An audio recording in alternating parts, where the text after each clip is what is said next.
Primeiro, eu queria... É até um pouco constrangedor falar isso, mas não hablo espanhol. Falar isso no Instituto Cervantes deve ser um pecado mortal. Mas falarei em português, pausadamente, para que todos possam compreender. Nós temos esse costume no Brasil de acreditar que não é necessário aprender o espanhol, que nós compreendemos, e suposto, às vezes, equivocado, de que aqueles que falam língua espanhola também nos compreendem. Nem sempre é isso totalmente verdadeiro. Mas, enfim, eu aceitei esse gentil convite feito pelo professor Mário Vargas Llosa. Registro aqui minha admiração, não só por sua produção literária, mas igualmente pelo seu papel relevante no mundo político, no mundo inteiro, seu importante papel de formador de opinião.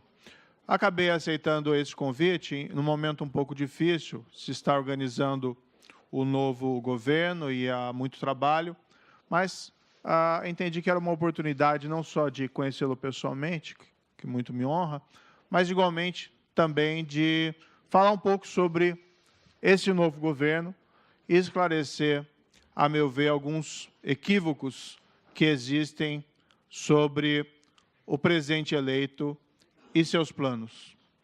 Eu não sei, no entanto, se eu falo apenas do momento presente e do futuro, fica difícil compreendê-los sem uma referência ao passado recente. Bem, no Brasil, a corrupção sempre foi um assunto importante. Sempre se teve presente que a corrupção era grande e era espalhada e que as instituições brasileiras tinham dificuldade em lidar com a grande corrupção. Nós tínhamos, isso não é só um problema no Brasil, isso ocorre com variações no mundo inteiro, uma tradição de impunidade da grande corrupção. Claro que alguns países, vários países, se saem melhor nesse quesito, mas não é incomum dificuldades em lidar com a grande corrupção política, especialmente na América Latina. Essa tradição de impunidade começou a ser rompida no Brasil com um julgamento famoso efetuado diretamente pelo Supremo Tribunal Federal Brasileiro, que foi o chamado caso Mensalão, um caso julgado em 2012. E talvez esse caso tenha gerado certas ondas no restante do judiciário, pelo menos mostrando que a grande corrupção poderia ser enfrentada pelas Cortes de Justiça. Por circunstâncias relativamente complexas, que não vem aqui ao caso relatar, em 2014, começou a tramitar perante o meu tribunal esse caso que nós denominamos de Operação Lava Jato. Também não vem ao caso contar a história do porquê foi batizado dessa forma, mas um caso que começou relativamente pequeno, com a investigação de alguns profissionais de lavagem de dinheiro, foi progressivamente crescendo e revelando um caso de gigante corrupção dentro do Estado. Foi uma espécie de uma bola de neve. Talvez, se desde o início nós tivéssemos presentes todos os fatos, talvez não conseguíssemos ir adiante. Mas como os fatos e as provas foram surgindo progressivamente, isso permitiu que nós avançássemos as diversas fases, granjeando força institucional a cada novo momento. Em síntese, o que foi revelado na chamada Operação Lava Jato.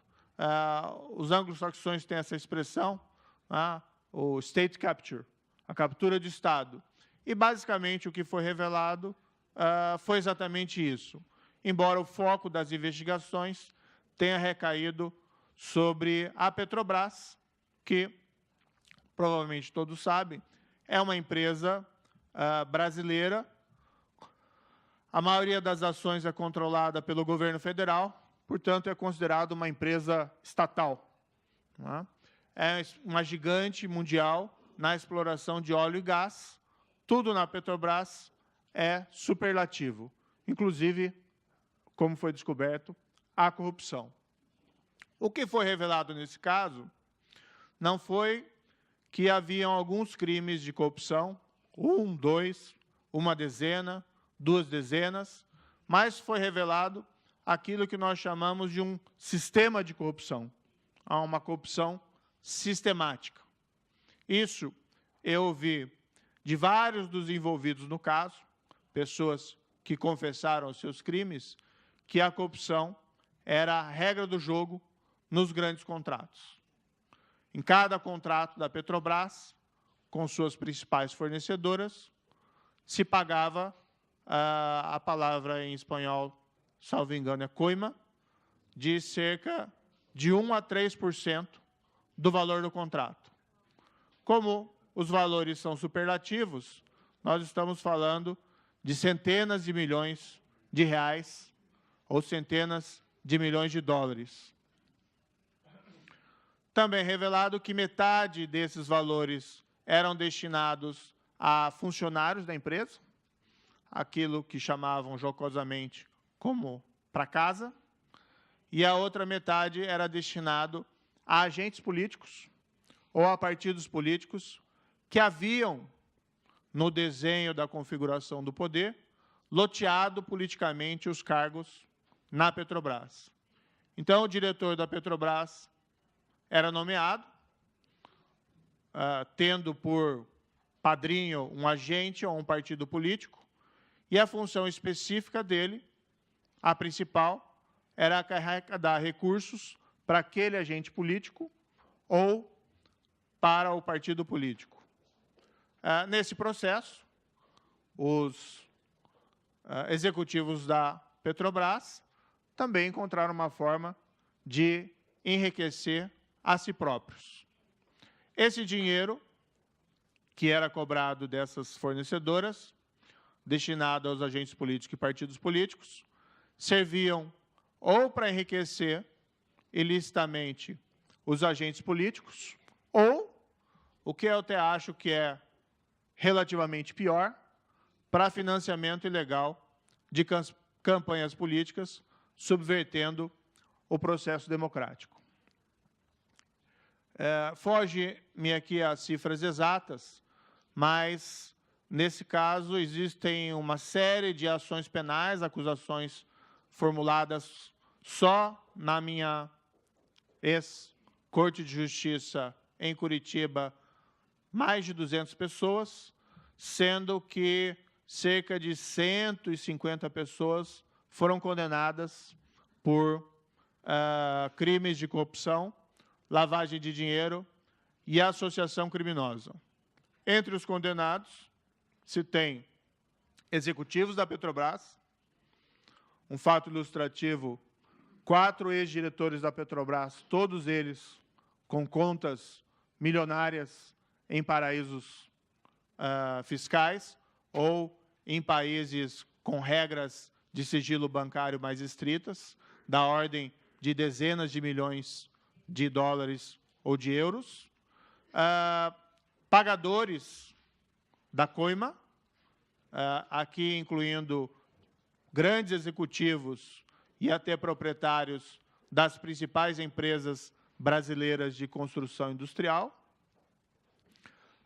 agentes políticos que eram responsáveis pelo esquema criminoso, envolvendo aí dezenas de parlamentares, ex-ministro de Estado, um ex-presidente da Câmara dos Deputados e, inclusive, um ex-presidente da República. Foi possível esse avanço dentro de um quadro de institucionalidade democrática, observando sempre o devido processo. Julgamentos abertos, julgamentos públicos, provas, decisões, todas submetidas ao vamos dizer assim, controle da sociedade civil através da imprensa, da opinião pública.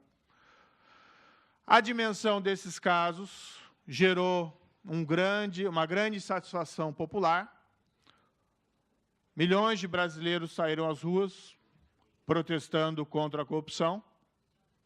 Em março de 2016, talvez o movimento mais significativo, mais de 3 milhões de brasileiros saíram às ruas, com várias bandeiras de protesto, como insatisfação com a então situação da economia, mas uma bandeira comum era o protesto contra essa corrupção disseminada que corrói a credibilidade das instituições e, em certo nível, até do próprio regime democrático. Nós tendemos a pensar a corrupção como um crime econômico, em que se faz uma análise de riscos e há uma troca compensatória entre um agente corruptor e um agente corrompido de um valor econômico, mas, no fundo, a corrupção afeta, acima de tudo, mais do que a eficiência da economia, e vamos dizer que ela afeta significativamente a eficiência da economia, mas, acima de tudo, afeta a confiança.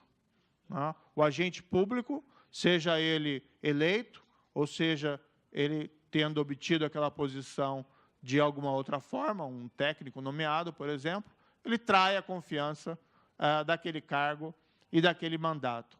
E quando essa corrupção é disseminada, há um abalo também significativo em relação à democracia.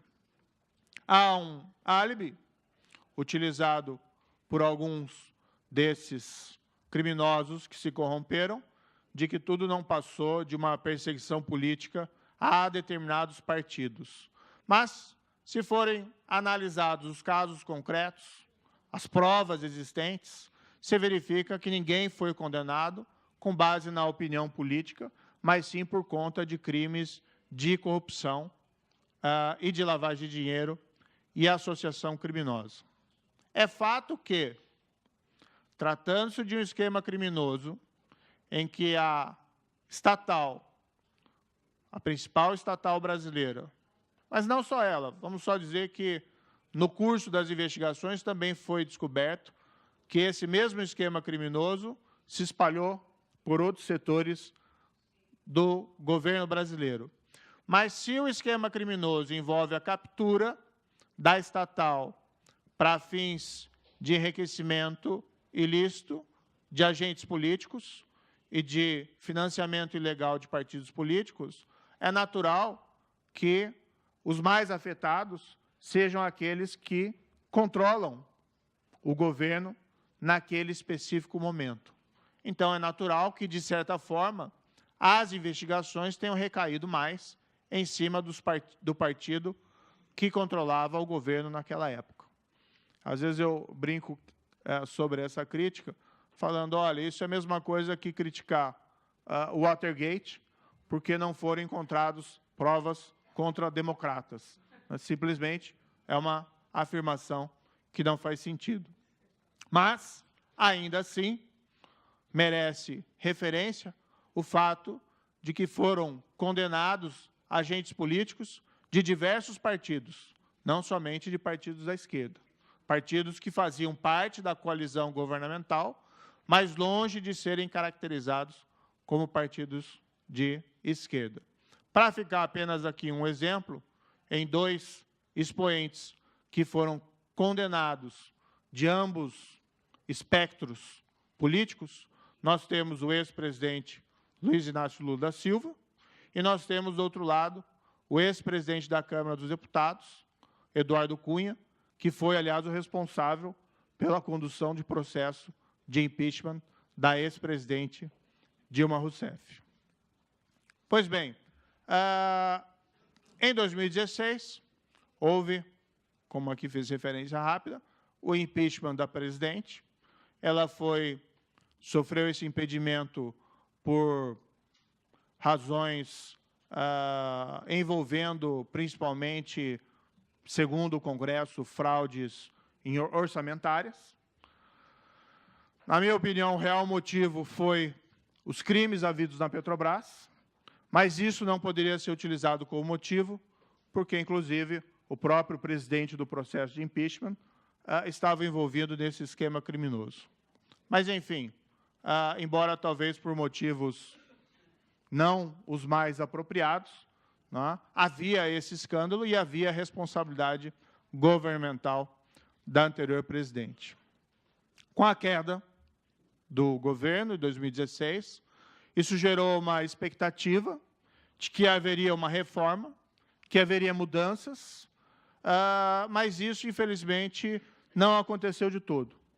Embora tenham havido alterações na condução da política econômica, sucederam-se novos escândalos de corrupção e, por outro lado, o governo, assim como o anterior, permaneceu inerte em relação à adoção de políticas públicas de enfrentamento da grande corrupção, contrariando, na minha opinião, as expectativas daqueles milhões de brasileiros que saíram às ruas protestando contra a corrupção. A corrupção não pode ser enfrentada unicamente pelas cortes de justiça, pelos agentes da lei, policiais, procuradores, juízes têm um papel importante no enfrentamento da corrupção.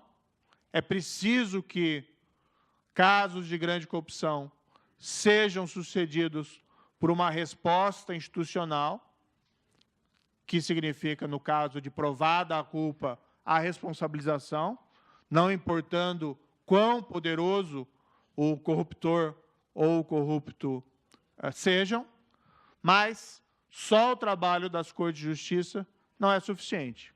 É necessário que o governo, que o Congresso, tomem atitudes para prevenir a grande corrupção, não só para facilitar a punição dos culpados, mas, igualmente, para diminuir incentivos e oportunidades da prática da corrupção. Isso, na minha opinião, gerou uma grande frustração e é o que explica essa renovação política havida no ano de 2018 no Brasil. Foi o presidente eleito quem melhor representou, né, quem conseguiu melhor representar esses anseios da população brasileira quanto à mudança, quanto a essa insatisfação em relação a essa corrupção generalizada e, especialmente, a falta de apresentação de propostas, de respostas da parte da grande maioria dos políticos tradicionais, seja na direita ou seja na esquerda.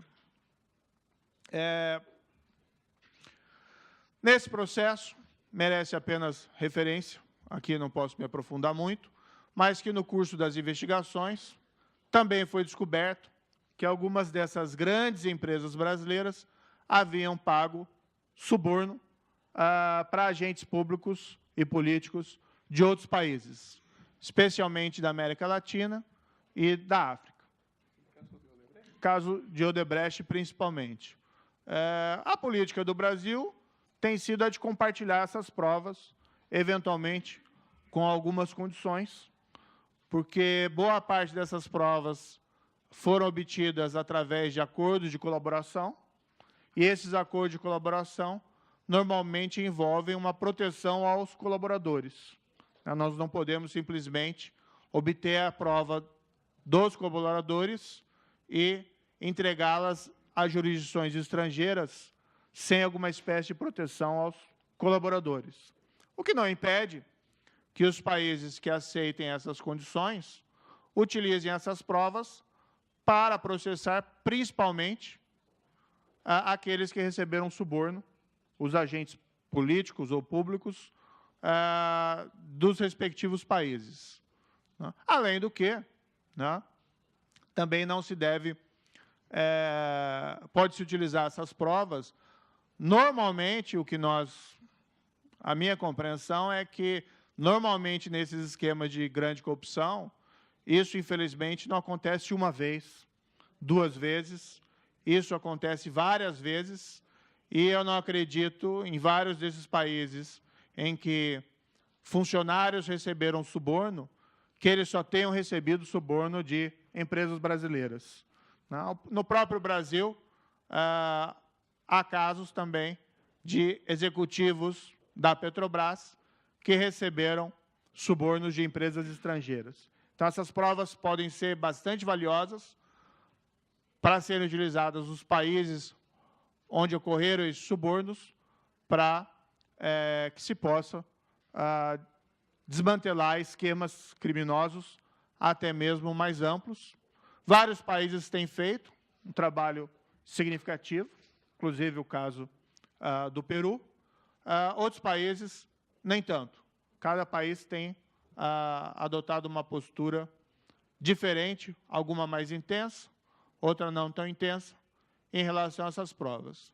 Infelizmente, em relação à Venezuela, que foi ora mencionada, diante do colapso institucional, não há interlocutores para que se possa encaminhar essas provas no presente momento. Pois bem, sobre o presidente eleito, e talvez a minha questão mais importante. Eu fui convidado, uma semana antes do segundo turno das eleições, fui sondado para participar do governo. Aquilo não foi revelado antes das eleições, nós entendemos que seria impróprio, mas, em seguida, o presidente eleito fez um convite público e, após conversar longamente com o presidente eleito, eu acabei resolvendo aceitar esse convite. Os motivos da minha aceitação. É até estranho dizer isso, mas não vislumbro no presidente eleito um risco de autoritarismo ou um risco à democracia. Não se está aqui simplesmente se trocando uma posição ideológica autoritária por uma posição ideológica autoritária de sentido contrário. O próprio presidente eleito, durante as eleições, ele reiteradamente fez afirmações acerca do seu compromisso com a democracia e com o Estado de Direito. Rigorosamente falando, era o oponente político que tinha em seu programa a proposta de controle, entre aspas, social do judiciário e controle social da imprensa, enquanto que o presidente eleito, mesmo sofrendo críticas acirradas da imprensa brasileira e até mesmo da imprensa internacional, sempre reafirmou sua posição quanto à liberdade de imprensa e que ela não seria, de qualquer modo, afetada. Também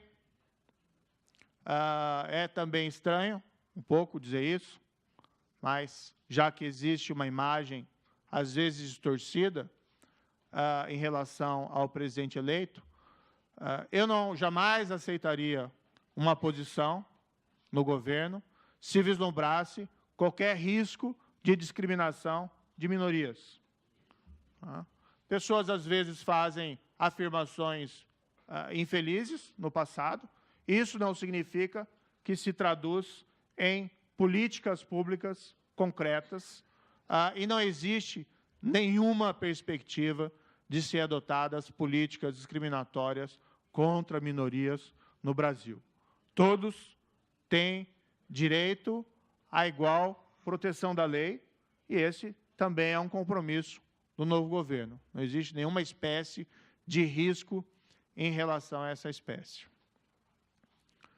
Também não existe um risco de controle, de captura das instituições de controle ou dos demais poderes. Eu sou um juiz. Toda a minha formação é baseada em lei, Estado de Direito e respeito aquilo que nós, na nossa tradição, chamamos, tradição continental europeia, de governo de leis, aquilo que os anglo-saxões chamam de rule of law. Não há nenhuma possibilidade de uma captura de outros poderes ou de outras instituições, nada nessa espécie. Para explicar por que eu aceitei o convite, foi, primeiro, por ter essa compreensão dos compromissos institucionais e democráticos do presidente eleito, e, por outro lado, porque vi isso numa oportunidade de avançar a agenda anticorrupção no Brasil em uma outra esfera do poder. Como eu disse, as Cortes de Justiça, o fim da impunidade, é condição necessária para se vencer a grande corrupção ou o sistema de corrupção, mas não é uma condição suficiente. São necessárias reformas mais gerais. Isso eu não posso fazer como juiz, mas posso tentar fazer dentro de uma posição do governo, no caso aqui como ministro da Justiça e ministro da Segurança Pública. Aquilo que não foi feito e que deveria ter sido feito pelos governos após as revelações dos casos Mensalão e, igualmente, da Operação Lava Jato, o propósito, é o que me levou a aceitar esse convite. Durante esses 4 anos da Operação Lava Jato, eu devo dizer que foi um trabalho muito difícil. Não só meu, né? Na verdade, por razões que não sei muito bem explicar, acabei ficando mais projetado, a minha imagem ficou mais projetada como símbolo, talvez, dessa investigação, mas ela envolve o trabalho de policiais corajosos, de procuradores destemidos e não só de um juiz, mas de um sistema de justiça que envolvem juízes de outras localidades, inclusive juízes de outras instâncias. Mas, enfim, durante esse período, houve um trabalho muito difícil e, por diversos momentos, durante esse trabalho, eu sempre me perguntava, ou eu me perguntei, se nós não tínhamos ido longe demais na aplicação da lei, se nós não tínhamos chegado no momento em que o sistema político iria revidar para buscar manter aquele sistema de corrupção. Ameaças não faltaram, né, de diversos tipos, inclusive ameaças ou sombras de retrocesso na aprovação de leis que, vamos dizer, afetassem o nosso trabalho. Eu tenho uma grande admiração pela famosa Operação Mãos Limpas, a Mani Pulite, na Itália, um trabalho fantástico, realizado por magistrados, entre 92 e 94, principalmente. Eu não tenho condições de avaliar com muita segurança a situação de outros países, mas há uma certa afirmação, vinda muitas vezes dos próprios italianos, de que as expectativas geradas pela Operação Mãos Limpas, de certa forma, foram afetadas por reformas legislativas que vieram em seguida. Reformas legislativas que não visavam, reconhecendo o problema da corrupção, permitir o avanço, mas sim de reformas políticas que visavam retomar aquele sistema de corrupção e evitar que as investigações fossem adiante. E aqui eu faço essas afirmações com pedido de escudos, talvez não conheça a situação real, mas existia sempre essa percepção de que esse caso, a Operação Lava Jato, iria chegar um momento ao fim e era preciso que ele gerasse mudanças institucionais mais significativas. Me foi dada a oportunidade, então, de assumir essa posição e de avançar nessa agenda, sempre com respeito ao devido processo, ao Estado de Direito, à independência das Cortes de Justiça. Isso é algo essencial, assim como a liberdade de imprensa. E, enfim, me senti tentado pela oportunidade de fazer algo mais significativo, não pela posição de poder, mas pela probabilidade de avançar nessa agenda, que representa também o aprofundamento da nossa democracia em um nível mais alto, né, com propostas de lei, com, vamos dizer, a liberação dos órgãos de investigação para que façam o seu trabalho sem interferência política. E isso não significa predileções ideológicas na investigação da corrupção. A corrupção é algo que afeta tanto partidos da esquerda, como partidos da direita, como partidos do centro. O político que se corrompe, na verdade, é um político que trai o seu mandato e não faz a menor diferença se ele defende uma ideologia ou outra nessa perspectiva. Além disso, né, o Brasil, infelizmente, tem grandes problemas de segurança pública. Nós temos mais de 60 mil homicídios por ano no Brasil. 60 mil? Mais de 60 mil. Por outro lado, os índices de resolução desses casos criminais, de homicídios, são inferiores a 10%. Uma situação calamitosa. Nós temos organizações criminosas, talvez não tão poderosas como de alguns outros países, mas que representam um crescente desafio à própria segurança e o bem-estar da população, especialmente das comunidades mais carentes. Então, de fato, dentro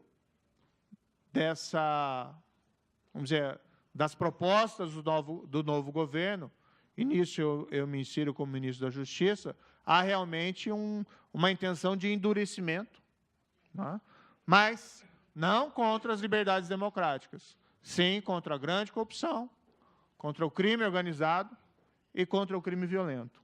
Mas essa é uma bandeira que, a meu ver, é absolutamente consistente com qualquer proposta democrática, já que esses males afetam a própria qualidade da democracia. Em síntese, são mais ou menos essas as considerações, né, que eu gostaria de dizer. O ministro Paulo Guedes, futuro ministro da Economia, viria comigo. Ontem ele entrou em contato no início da manhã, me informando que estava doente, febril, né? Eu até falei brincando para ele que eu iria fazer a exposição dele sobre economia, né?